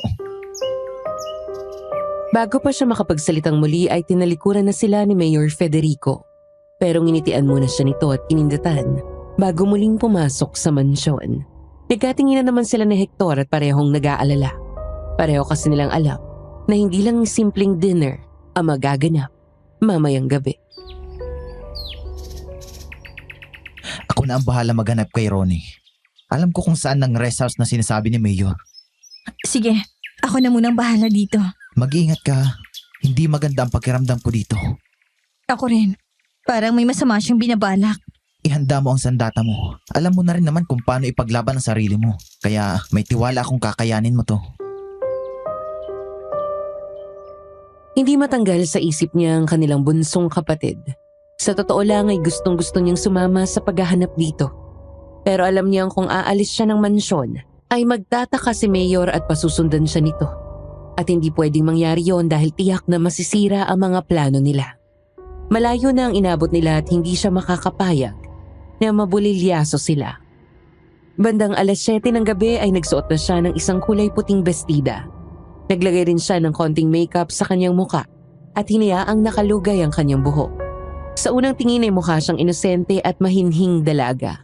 Pero walang kaalam-alam ang kahit sino na may nakatago palang maliit na patalim sa kanyang bulsa. Ito ang magsisilbi niyang panlaban, ano't anuman ang mangyari. Umusal muna siya ng taimtim na dasal at huminga ng malalim bago lumabas ng kwarto. Nakasalubong naman siya sa may sala ng mayordomang si Aling Marta na may mapanghusgang tingin pa rin sa kanya. Hindi ko pa rin talaga matukoy kung anong plano mo, Cecilia. Pero ngayon, napatunayan ko ng tama nga ang kutob ko. May masamang balak ka sa mga amo natin. Pwede ba, Aling Marta? Wala akong panahon para sa mga pagdududa niyo. Sinabi ko na sa inyo na wala akong masamang balak. Pero kung ayaw niyong maniwala sa akin, wala na akong magagawa dyan. Una, nakipaglapit ka kay Madam Savannah at ginawa mong lahat upang makuha ang tiwala niya. Gayon na ba? Nakikipagrelasyon ka pala kay Mayor Federico. Kaya masisisi mo ba ako kung pinagdududahan kita? Nagkataon lang ang lahat ng to. Hindi ko sinadya o pinanong mga nangyari. At sa tingin mo paniniwalaan kita? Hindi na mahalaga sa akin kung paniniwalaan niyo ako o hindi. Total alam ko namang hinuhusgan niyo na ako eh. At kahit ano pa man ang sabihin ko, hindi na to magbabago. Binalaan na kita. Hindi madaling kalaban ang mga amo natin. Ilalagay mo lang sa tiyak na kapahamakan ang sarili mo kung patuloy mo silang kakalabanin. Narito ka na pala. Ano pang ginagawa mo dyan? Nag-uusap lang kami ni Aling Marta. Tsaka na kayo mag-usap. May mas importante pa tayong kailangan gawin. Halika na. Pumunta na tayo sa dining area at naghihintay na ang pagkain natin doon. Sige. Muli niyang tiningnan si Aling Marta at nakita niya ang babala sa mga mata nito. Hindi niya matukoy kung anong gustong ipahiwatig ng mayordoma sa kanya. Ni hindi siya sigurado kung totoong nag-aalala ito para sa kanya o baka ito pa mismo ang ahadlang sa mga plano niya. Pero kung ano man yun, ay hindi na muna niya masyadong pinagtutuunan ng pansin. Mas kailangan niyang pagtuunan ng pansin si Mayor Federico at kung ano man ang pinaplano nito sa gabing yun. Ngayon lang kita nakitang nakapustura ng ganito. Sabi mo kasi maganda ako eh. Sinunod ko lang ang utos mo. Lalong lumutang ang kagandahan mo, Cecilia. Salamat. Maswerte talaga ako at akin ka. Bakit? Sinagot na ba kita? Ay nako, napakapilya mo talaga. Ano ba kasing meron sa gabing ito at nagpahanda ka ng dinner para sa atin? May okasyon ba? Sinabi ko na, di ba? Wala ang asawa ko. Kaya mas mapagtutuunan kita ng pansin ngayon. Kayo pala. Nanlaki ang mga mata niya nang makapasok sila sa dining area. Naroon din ang kanyang tiya Belen at ate Clarissa na naghihintay sa kanya. Kagaya niya ay nakapustura rin silang dalawa at umaarte na parang hindi nila kilala ang isa't isa. Sabay-sabay naman siyang tiningnan ng mga ito habang nakataas ang kilay. Naintindihan niya ang ginagawa ng mga ito. Bilang mga kabit ni Mayor ay kailangan nilang umarte na kinaiinggitan o pinagseselosan nila ang mga kapwa nila kabit. Kaya naman nang makabawi sa pagkagulat ay mabilis rin siyang umarte. Tumikim siya, tumaas ang kilay at hinarap si Mayor. Anong ibig sabihin nito? Sino sila? Sila ang mga babae sa buhay ko. Kagaya mo. Nabighani rin ako sa angkin nilang kagandahan. Kung gano'n ay tama palang hinala ni Madam Savannah. Hindi lang isa, kundi marami ka pala talagang ibang babae. Han, ganyan ba talaga umasta yung bago mong kabit? Daig pang legal mong asawa? Nakakalimutan yata niya kung sino siya sa buhay mo. Hindi ako kagaya nyo. Pwede ba? Huwag mo nga akong patawanin. Pare-pareho lang tayong tatlo rito. Mga kabit ni Mayor Federico. Walang malinis sa atin. Sa wakas, may sinabi ka ring sinang-ayunan ko. Kaya ikaw, miss, huwag kang magmalinis. Akala mo naman kung sino ka. Kumalma lang kayo. Hindi ko kayo pinapunta rito para mag-away-away. Espesyal ang gabing ito para sa atin. Bakit hindi mo naman sinabi sa akin na may iba ka palang mga bisita? Pwede ba? Mamaya ka na mag-inarte. Kanina pa ako nagugutom. Ipinaikot-ikot niya ang kanyang mga mata para iparamdam kay Mayor na hindi siya masaya sa nangyayari. Pero sa totoo lang, masaya siya na nandoon na silang dalawa. Dahil kahit ano man ang mangyari, alam niyang hindi siya nag-iisa sa laban. Palihim siyang tumango sa mga ito at dahan-dahang umupo. Pumuesto naman sa kabisera si Mayor na para bang isang hari. Ngumiti ito sa kanila. Halatang tuwang-tuwa sa nangyayari. Una sa lahat, gusto ko kayong pasalamatan dahil sa pagsama niyo sa akin dito ngayong gabi. Masaya akong makita kayong tatlo ngayon sa harap ko. Napakaswerte ko talaga sa inyo. Kagaya ng sinabi ko sa iyo noon, handa akong gawin ang lahat para sa iyo. Kahit paharapin ang ibang mga babae sa buhay mo, aaminin ko, mahirap ang bagay na to para sa akin, pero para sa iyo, gagawin ko pa rin. Alam mo kung ano mga ginawa ko para sa'yo. At alam mo na rin siguro kung ano pa ang mga kaya kong gawin. Hindi ko na kailangang patunayan pang sarili ko. Pero sasabihin ko ulit sa'yo kung gaano kita kamahal. At lahat ay handa akong harapin para sa'yo. Salamat, aking mga mahal. Oh, Cecilia, wala ka bang sasabihin man lang? Aminado ako sa aming tatlo. Akong baguhan sa buhay mo. Wala naman akong kailangang patunayan. Dahil alam ko kung anong nararamdaman ko. At alam ko rin kung anong kaya kong ibigay sa buhay mo. Gaya ng sinabi ko sa iyo, hindi ako kagaya ng ibang mga babaeng nakilala mo. Tunay ngang mataas ang tingin mo sa iyong sarili, Ining. Huwag na kayo magtalo. Hindi kayo maaaring mag-away dahil masisira ang mga plano nyo. Nagkatinginan silang tatlo. Pareho pa rin silang umaarte na parang walang alam sa mga sinasabi nito. Pero nakita pa rin niya sa mukha ng kanyang ate Clarissa at Tia Belen ang pagkagulat. Malamang ay hindi rin nila inaasahan na mahuhuli sila ni Mayor. Anong planong sinasabi mo? Sa tingin nyo ba magiging mayor ako kung hindi ako marunong mag-isip? At sa tinagal-tagal ko na sa pagiging aswang, akala nyo ba talaga ay magagawa nyo akong lokohin? Hindi kita maintindihan. Pwede bang diretsuhin mo kami? Sige na nga. Mukhang wala talaga kayong planong itigil ang pag-arte nyo na parang mga inosente. Kaya mas mabuti kong didiretsuhin ko na kayo.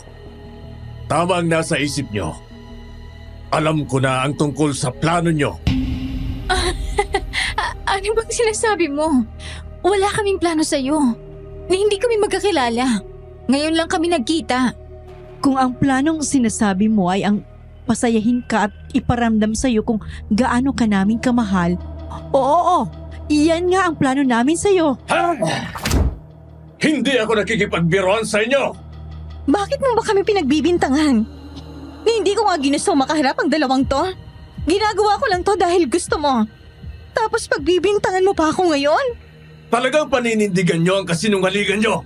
Pwede ba? Mayaman at makapangyarihan ako. Walang sekretong hindi nabubunyag sa akin. Clarissa, Cecilia, alam kong magkapatid kayo. Mga anak kayo ni Alicia. Ang babaeng minahal ko, pero mas pinili pa rin ang walang kwenta niyang asawa. At ikaw, Belen, alam ko rin magkapatid kayo ni Alicia. Sinasabi ko na nga ba? Imposibleng nagkataon lang na magkamukha kayong dalawa. Hindi totoo yan! Gusto niyong gumanti sa ginawa ko sa mag-asawang Alicia at Robert? Pwes, hindi kayo magtatagumpay. Dahil tama lang naman ang ginawa ko sa kanila. Tama lang na pinaslang ko sila dahil mga wala silang kwentang nilalang. Wag na wag mo silang iinsultuhin. Clarissa! Lalo siyang kinabahan nang hindi mapigilan ng ate niya ang emosyon nito. Bakas ang galit sa mukha nito nang tumayo at humigpit ang hawak sa tinidor. Ngumisi naman si Mayor. Tuwang-tuwa na nahuli sila nito. Sa puntong yon ay hindi na talaga nila maikakaila pa ang katotohanan nang dahil sa naging reaksyon ng kanyang ate Clarissa. Dahan-dahan naman niyang hinawakan ng patalim na kanina pa niya tinatago. Naisip kasi niya na baka maya-maya lang ay kakailanganin na nila ito. Sabi ko na nga ba eh. Tama nga ako. Magsisinungaling pa talaga kayo ha? Pwes, Hindi niyo ako maloloko! Kung ganon, ay wala nang rason para patuloy kaming magpanggap. Oo, tama ka. Niloko ka nga namin. Mayroon nga kaming plano sa inyong mag-asawa. Ang lakas ng loob niyong lumapit sa amin at pagtangkaan kaming gawa ng masama. Naniniwala ba talaga kayong magtatagumpay kayo laban sa amin? Hindi mo alam kung paano namin pinagplanuhan ang lahat ng to. Alam naming malakas at makapangyarihan kayo. Pero pinaghandaan namin to ng mabuti, Mayor. At hindi kami papayag na matalo mo. Sige. Tingnan natin. Mayor, Nandito na pala ang wine ko. Salamat, Martha. Alam niyo bang pinahalo ko sa red wine na ito ang dugo ng nanay niyo? Oo! Hindi ko pa inubos lahat ng dugo niya. Siyempre, espesyal para sa akin ang dugo ng babaeng mahal ko. Napakahayop mo talaga! Wala kang puso, Mayor! Masunog ka na sana sa impyerno! Tinawanan lang sila nito at diretsong ininom ang red wine. Abot langit naman ang nararamdaman nilang galit noon. Lalo na si Cecilia na hindi na napigilan ng kanyang sarili. Inilabas niya na ang hawak na patalim at akmang susugurin ito. Pero natigilan naman siya nang biglang nawala ng malay si Mayor at bumagsak sa mesa. Anong nangyari sa kanya?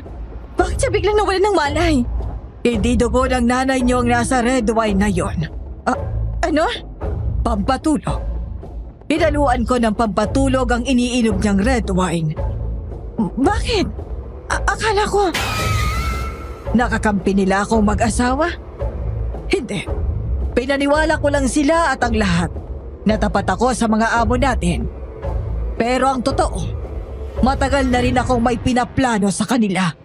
Anong kasalanan nila sa'yo? Sa loob ng mahabang panahon ay pinagsilbihan ko sila. Nangako kasi ako sa mga magulang ni Mayor na aalagaan ko ang anak nila. Kaya naman kahit alam ko ang sekreto nila bilang mga aswang, prinotektahan ko pa rin sila. Pero isang araw, nang makita ni Mayor ang anak kong si Mercy, hindi niya ito tinigilan. Gusto niyang makipagrelasyon sa anak ko, pero ayaw sa kanya ng anak ko.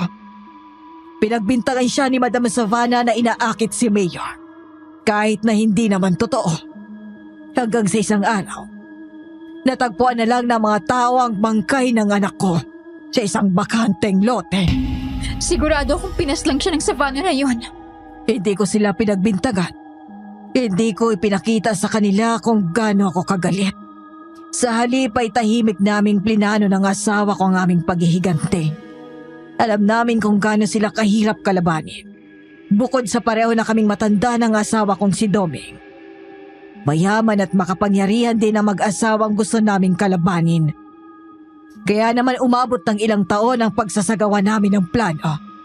Pero bakit mo ako pinigilan? Nung naramdaman mo may plano rin ako. Gusto mo bang kayo lang ang makaganti sa kanila? Dahil nakikita ko sa iyo ang namayapa naming anak. Halos magkasing edad lang kayo nang namayapa siya. Kaya hindi ko gustong may masamang mangyari sa iyo. Hindi kita pinipigilan dahil sa gusto kong kami lang ang makapaghiganti. Pinipigilan kita dahil ayokong masaktan ka. Hindi kita masisisi. Isa kang ina. At sigurado akong sobrang hirap ng naranasan mo. Pero nawalan rin ng mga magulang ang mga pamangking ko. Kaya hindi natin maaalis sa kanila ang kagustuhang makahanap ng hustisya. Alam ko. Pero hayaan niyo akong tapusin na ito. Umalis na kayo dito at ako nang bahala. Aalis naman talaga kami rito. Pero papaslangin muna namin ang hayop na to bago namin lisanin tong masya nila. Sasaksakin na sana ng ate Clarissa niya si Mayor gamit ang nakuha nitong kutsilyo. Pero bago pa niya magawa yon ay tumulapo na siya sa sahig. Bigla kasing sumulpot si Madam Savannah at tinulak siya palayo kay Mayor. Kaagad naman nilang dinalohan ng tiya Belen niya si ate Clarissa. Pangahas! Madam? Namiss mo ba ako? Taksil kong katulong? Mabuti naman at nandito ka na rin, Madam. Mas mainam dahil sabay namin kayong mapapaslang ng hayop mong asawa. Puro satsat. Kulang naman sa gawa. Habang pinaplano nyo kaming paslangin ang asawa ko, Napatumba ko na ang mga lapastangan niyong kapatid. Demonyo ka! Anong ginawa mo sa mga pamangking ko? Nasaan si Ronnie at Hector? Kanina pang dumanak ang dugo nila. Huwag kayong mag-alala. Ipatitikim ko sa inyo ang mga lamang loob nila. Sabay silang napasigaw sa pinaghalong galit at sakit. Hindi sila makapaniwala at hindi nila kayang tanggapin ang balitang wala na si Ronnie at ang kanyang kuya Hector. Ganun kadali lang ba talaga silang natalo ni Madam Savannah sa kabila ng kakayahan nila sa pakikipaglaban? Ganun ba talaga kalakas ang aswang na ito para madaig ang dalawa nilang kapatid? Dahil sa galit ay pareho silang tumayo ng tuwid at hinanda ang kanilang mga sandata. Nakita ni Madam Savannah ang determinasyon sa mga mukha nila, kaya naging alerto rin ito. Unti-unting nagbago ang anyo nito at naging isang aswang sa harap mismo nila. At bago pa man ito makasugod sa kanila, ay inunahan na ito ng kanilang Tia Belen. Mabilis nitong sinaksak ang aswang, pero malaksi itong kumilos at nagawang umiwas. Pero hindi na nito nagawa pang umilag sa pag-atake ni Ate Clarissa. Tinamaan na ito sa kaliwang braso, kung saan nagtamo ito ng napakalaking sugat. Umagos ang masaganang dugo ng aswang at napasigaw ito sa hapdi. Hindi naman sinayang ni Cecilia ang pagkakataon at kaagad niya itong sinugatan sa kanang binti. Mga walang hiya kayo! Hindi niyo ako mapapatumba! Ano bang tawag mo sa nangyayari sa iyo ngayon? Hindi ba't naglulupas ka na sa sahig? Wala kang puso, Madam Savannah. Isa kang ang halimaw. Kinuha mo na nga sa amin ang mga magulang namin. Ngayon, pati mga kapatid namin ay pinaslang mo pa. Dahil lang nga silang traitor rin ako. Akala ba nila ay magtatagumpay sila? Hindi! At kayo rin! Hinding-hindi kayo magtatagumpay! Diyan ka nagkakamali! Natigilan ng Tia Belen nila nang bigla itong hilahin ni Madam Savannah at hinawakan ng mahigpit sa leeg. Hindi nila inaasahan na magagawa pa nito yon dahil nanghina na ito ng mga oras na yon. Pero hindi pa pala ito tapos. At hindi na nila ito malapitan dahil ginagamit nito ang Tia Belen nila laban sa kanila. Itigil mo na ito, madam. Ang dami ng buhay na nawala dahil sa inyo. Isa ka pa, Martha! Kailanman ay hindi ko inasahang magtatraidor ka pala! Bitiwan mo kung babae ka! Alam kong ikaw ang pasimuno ng lahat ng to. Kaya kayong tatlo ni na Clarissa at Cecilia ang umakit sa asawa ko. Mga malalanding kabit! Kaya sisiguraduhin kong pagbabayaran niyo to! Ni hindi kami nahirapang akitin siya dahil likas na sa asawa mo ang pagiging babaero. Mahal ka ba talaga niya? Bakit di siya makontento sa'yo? Tumahimik ka! Bitiwan mo si Tia Belen! Kung ayaw mong lalo tayo magkagulo! Nagpapatawa ka ba?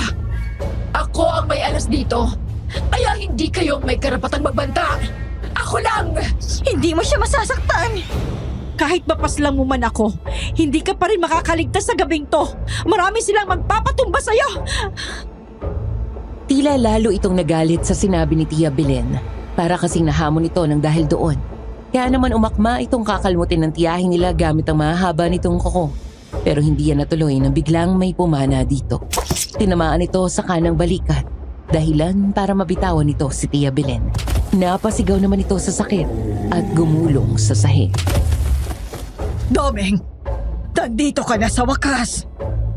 Kilala niyo po yung pumana kay Madam? Oo, siya ang aking asawa. Narito ako para tapusin ang kailangan nating gawin, mahal. Sa gabing ito ay makakamit na rin natin ang ustisya para kay Mercy. Tama ka dyan. At ako na mismo ang tatapos dito.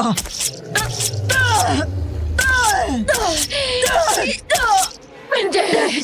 Tama na! Anong tama na? Bakit? Naawa ka ba sa anak namin nung pinaslang mo siya? Hindi, di ba? Kaya hindi rin ako titigil hanggat hindi ka nalalagutan ng hininga! Ito nga po mismo ang ginawa ni Aling Marta. Paulit-ulit nitong sinaksak si Madam Savannah. Hindi ito tumigil at hindi rin napagod hanggang sa nakumpirma nilang hindi na nga humihinga si Madam. Umiyak naman ang mayordoma sa kabila ng nakamit itong tagumpay. Alam nila kung ano ang nararamdaman nito. Kasi kahit nakaganti na ito, hindi pa rin ito sasaya dahil hindi naman maibabalik ng hustisya ang buhay ng minamahal nilang anak. Sa wakas, wala na rin ang demonyong yan. Si Mayor na lang ang kulang. Aling Marta, ikaw na ang pumaslang kay Madam Savannah. Pero mga biktima rin kami ng mag-asawang yan. Ibigay mo na sa amin si Mayor. Bahala na kayo sa kanya. Basta't siguraduhin nyo lang na hindi na siya sisikatan ng araw. Anong plano niyong gawin? Tatapusin na namin ang buhay niya. Pero bago namin gawin to, pahihirapan muna namin siya. Unti-unti. Hanggang sa maramdaman niyang sakit. At siya na mismo ang susuko.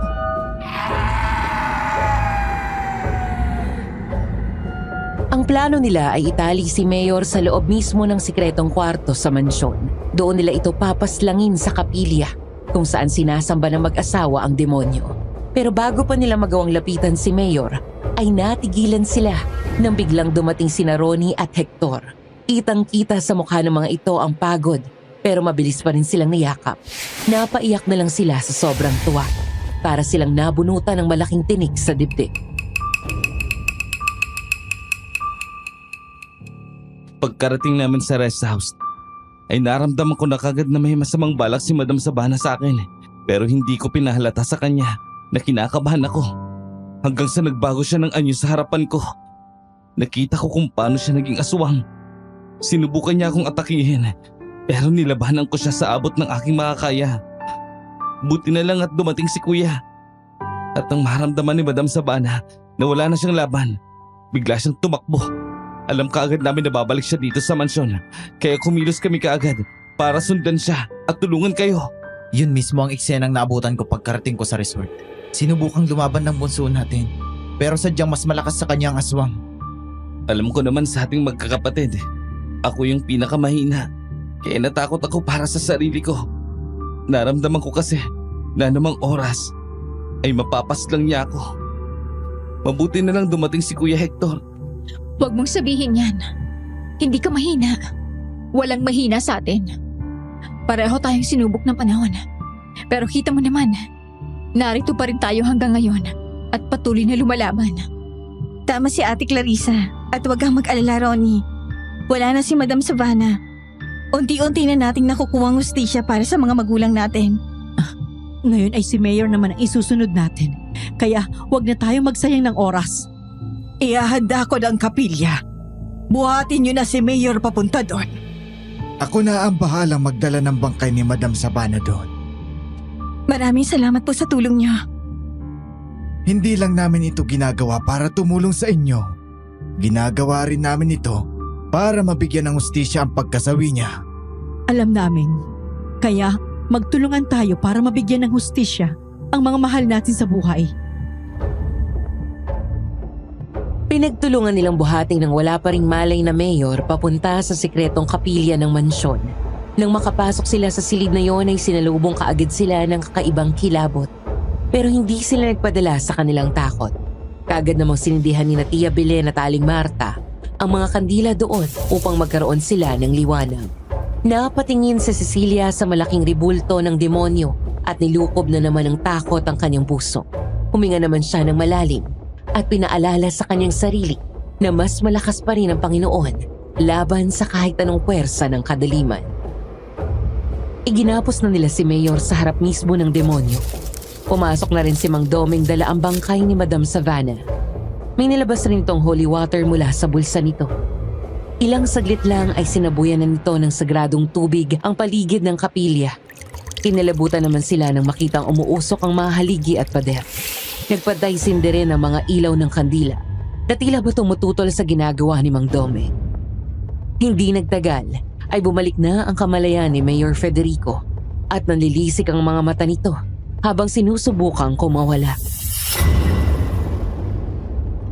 Huwag ka na magsayang ng lakas. Hindi ka na makakatakas. Sino may sabing tatakas ako? Ang pagtakas ay para lang sa mga duwag at mahihinang nilalang. Malakas ako. Kaya oras na makawala ako dito, katapusan nyo na! Ang tanong, makakawala ka ba? Kasi alam mo, bago mo pa magawa yun, napaslang ka na namin.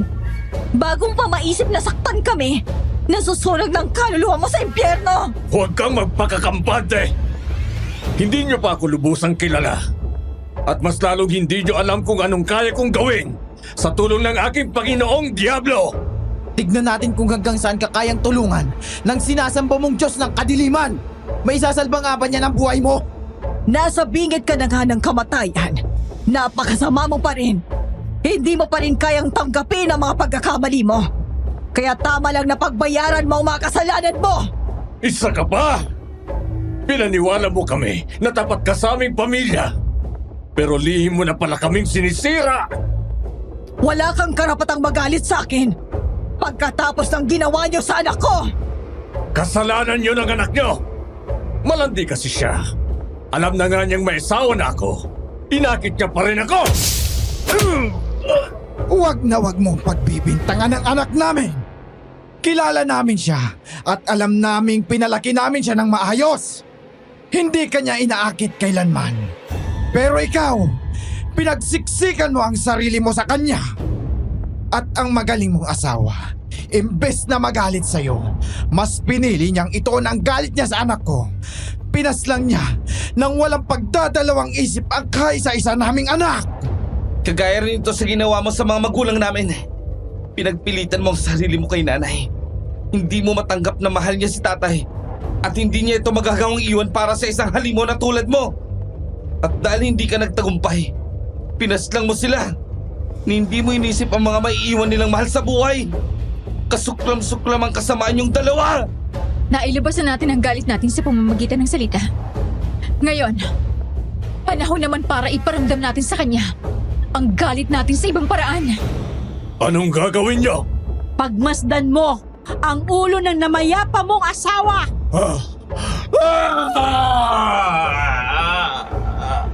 Mga hayop kayo! Pagbabayaran niyo to! Ba't ka nasasaktan, Mayor?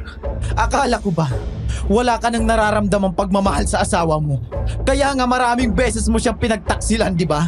Masakit bang mawalan ng mahal sa buhay sa napakabrutal na paraan? Masakit! Ano? Ngayon alam mo na ang nararamdaman namin. Kaya masisisi mo ba kami sa ginagawa namin ngayon? Kulang na kulang pa to. Bilang kabayaran sa lahat ng kasamaang ginawa niyo mag-asawa. Basta na lang itinapon ng kanyang ate Clarissa ang ulo ni Madam Savannah. Pagkatapos ay hiniwa naman ito ang kaliwang balikat ng bangkay at pinagpira-piraso ang mga daliri nito sa harap mismo ni Mayor. Kinuha naman ni Cecilia ang pagkakataong iyon upang saksakin si Mayor sa magkabilang braso nito. Paulit-ulit niya itong ginawa at pinaikot-ikot pa ang patalim sa mga sugat nito. Muli na naman itong sumigaw ng ubod ng lakas dahil sa sakit na nararamdaman. Sige, sumigaw at umiyak ka lang, Mayor. Kay sarap pakinggan ang paghihirap mo. Mga wala kayong kwenta! Humanda kayo! Oras na makawala ako dito! Hindi ka na makakawala rito. Tanggapin mo na lang ang katapusan mo, Mayor. Panginoon! Tulungan niyo ako! Walang magagawa ang Panginoon mo para iligtas ka. Pero wag ka nang mag-alala. Malapit na rin kayong magkita sa impyerno nga lang, kung saan masusunog ang kaluluwa mo. Panginoon! Tulungan niyo po akong labanan ng mga walang kwentang nilalang na ito. Nais kong patunayan sa kanila na mas malakas at mas makapangyarihan pa rin ang Panginoon ng mga demonyo! Anong nangyayari? Bakit lumalakas ang hangin? Kinikilabutan ako. Parang may kakaibang presensya sa loob ng silid. Humihingi siya ng tulong sa demonyo. Nag-umpisang magpatay-sindi ang mga ilaw sa kandila. Tumaas ang balahibo nila nang maramdaman ng kakaibang init na bumalot sa buong silid. Nang tingnan nila si Mayor ay napansin nila ang paghaba ng mga kuko nito. Tumalim rin ang mga mata nito kasabay ng paglabas ng pangil. Nagkaroon ito ng kakaibang lakas at walang kahirap-hirap na nakawala mula sa pagkakatali nito.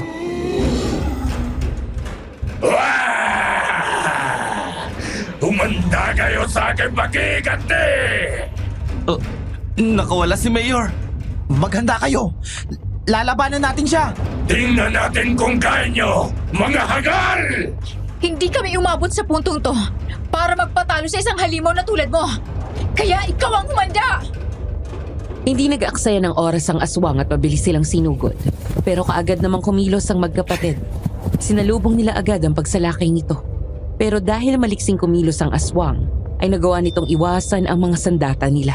Muli itong kumilos palapit sa kanila. Pero pinalibutan nila ito. Pumuesto si Cecilia sa likod ng aswang. Kaya hindi nito namalayan ang pagsugod niya. Tagumpay siyang saksakin ito mula sa likod. Sumigaw ito ng malakas dahil sa ginawa niya. Pero sobrang lakas pa rin ito at nagawa siyang itulak palayo. Tumilapon siya sa sahig pero mabilis naman siyang nilapitan at inalalayan ni Ronnie. Bago pa man siya makabangon ay sinugod na ni Ronnie at Hector ang aswang. Nagawa nila itong puruhan sa tagiliran at braso. Sa kabila ng sakit at pagod na nararamdaman ng aswang ay hindi pa rin ito sumuko. Pero desidido na silang tapusin ang labang iyon. Kaya naman tumayo na sina Cecilia at Clarissa. Sabay nilang sinipa ang aswang hanggang sa nahirapan na itong tumayo. Lumapit naman si Mang Domeng at sinabuyan ng holy water ang aswang. Umusok ang katawan ng halimaw habang sumisigaw sa sakit. Mahigpit na hinawakan ni Cecilia ang kanyang patalim at walang ano-ano'y hiniwa ang leeg ng aswang. Pagkatapos ng ginawa niya ay pinagtulungan naman ito ng kanyang mga kapatid at Tia Belen. Sumisigaw at umiiyak pa sila habang paulit-ulit na sinasaksak si Mayor. Ang mga kapatid at tiyahin mo. Hayaan niyo po sila.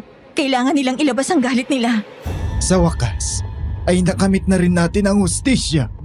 Hindi pa po tapos. May kulang pa. Ano yon? Hiniram niya mula kay Mang Domeng ang holy water. Pagkatapos ay lumapit siya sa ribulto ng demonyo at buong tapang na binuhusan ito ng holy water. Umusok ito at biglang lumabas ang isang apoy na gumuhit sa paligid ng ribulto. Napahinto naman ang mga kapatid at Tia Belen niya sa ginagawa nila nang makita ang nangyayari. Tumayo sila malapit sa kanya at pinagmasdan ang unti-unting pagkaabo ng ribulto. Tapos na. Napaslang na natin si Mayor Federico at Madam Sabana. Pati ang ribulto ng demonyong sinasamba nila ay wala na rin. Salamat. Dahil walang kahit isa sa atin ang sumuko. Ngayon ay nagawa na rin nating bigyan ng katarungan ang pagkasawi ng mga magulang natin. Ang tatapang nyo bilang tiyahin ninyo at ngayon ay pangalawan yung ina. Gusto kong malaman yung hinahangaan ko kayong lahat. Salamat rin po sa tulong niyo, Tia Belen. Hindi rin naman po namin magagawang lahat ng to kung hindi dahil sa inyo. Aaminin kong nagpadala ako sa galit. Kaya kahit mali ang paghihiganti, ginawa ko pa rin at sinama ko pa kayo. Kaya naman, ngayong nakuha na natin ang hustisya para sa magulang nyo, panahon naman ngayon para paghilumin ang mga sugat sa dibdib natin. Para magkaroon ng panibagong simula at mas maayos na buhay. Opo, sumasang-ayon po ako sa sinabi niyo. At gagawin natin to na magkasama bilang isang pamilya. Napuno man po sila ng galit, sinika pa rin nilang makabangon muli at ibaon sa limot ang nakaraan. Aminado si Cecilia na mali ang paghihiganti. Pero nalagay kasi sila sa isang sitwasyon kung saan walang ibang paraan upang makamit ang hustisya kundi ang gumante. Pagkatapos ng kanilang misyon ay nagdesisyon silang lumipat sa ibang bayan kasama ang kanilang Tia Belen. Di nagtagal ay nagkaroon na rin sila ng kanya-kanyang buhay. Lahat sila ay nakapag-asawa at nagkaroon na rin ng mga anak. Pumanaw na rin ang Tia Belen nila, pero baon pa rin nila ang pagmamahal na pinaramdam nito sa kanila. Nagkalayo silang magkakapatid dahil sa iba't ibang parte na sila ng bansa nakatira. Pero tuwing undas ay nakaugalian na nilang umuwi sa lugar na kinalakihan nila. Sabay nilang binisita ang puntod ng mga magulang nila. Ito na rin ang nagsisilbing reunion nila bawat taon. Nanatili silang close sa isa't isa at palaging nagtatawagan. Tila mas pinatatag at pinaglapit pa sila ng trahedyang pinagdaanan nila. Sana po ay nagustuhan niyo ang kwentong pinadala ko at umaasa rin po kung may natutunan tayo sa kwento ni Cecilia at ang mga kapatid niya. Thank you po Aswang Radio sa pagkakataong ito. More power sa inyong channel at God bless sa ating lahat. Aswang Radio. Aswang Radio. Aswang Radio. At isa na namang kwento ang napakinggan natin na hindi lang puno ng katatakutan pero siksik rin sa mga life lessons. Nagustuhan ko na aware silang mali ang paghihigante at nang makamit nila ang hustisya, Nag-focus na sila sa pag-rebuild ng buhay nila at nag-decide na silang i-let go na ang kanilang mga gal. Alam nyo, kahit mali ang gumante, hindi na natin masisisi sina Cecilia. Kasi kung hindi sila kumilos, hindi talaga nila makakamit ang hustisya para sa mga magulang nila. Bukod sa mayaman at maimpluwensya ang kalaban nilang mag-asawa, literal, mga halimaw pa talaga yung mga ito. Paano naman nila iaasa sa otoridad ang hustisya sa ganitong pagkakataon? Kaya nilagay na nila ang hustisya sa kanilang mga kamay. And honestly, who can blame them? Mabuti na lang talaga at sobrang tapang at lakas nilang magkakapatid, no? Napakalaking sugal ng ginawa nila. At nakakatakot din yun. Literal na nasa hukay na ang kalahati ng kanilang mga katawan. Kayo mga kaaswang radio, ano yung masasabi nyo sa kwento ng magkakapatid na ito? Sa tingin nyo ba ay tama ang ginawa nilang pagsugal sa kanilang buhay sa ngalan ng katarungan? Kailan nga ba nagiging mali o tama ang paghihiganti? Nako, for sure, magbabalitaktakan na naman tayo ngayon sa comment section. Kaya ano pang hinihintay nyo, leave your thoughts in the comment section na. At bago po natin tapusin ang episode na ito, gusto ko ulit kayong pasalamatan sa patuloy niyong pagsuporta sa ating munting channel. Asahan niyo pong patuloy kaming maghahatid ng mga kwentong nakakapangilabot, nakagigimbal pero punong-puno ng aral. Ito po si DJ Rosana na nagsasabing, huwag mo akong kagatin unless sa labi. Aswang Radio, ang radyo ng mga aswang. Halina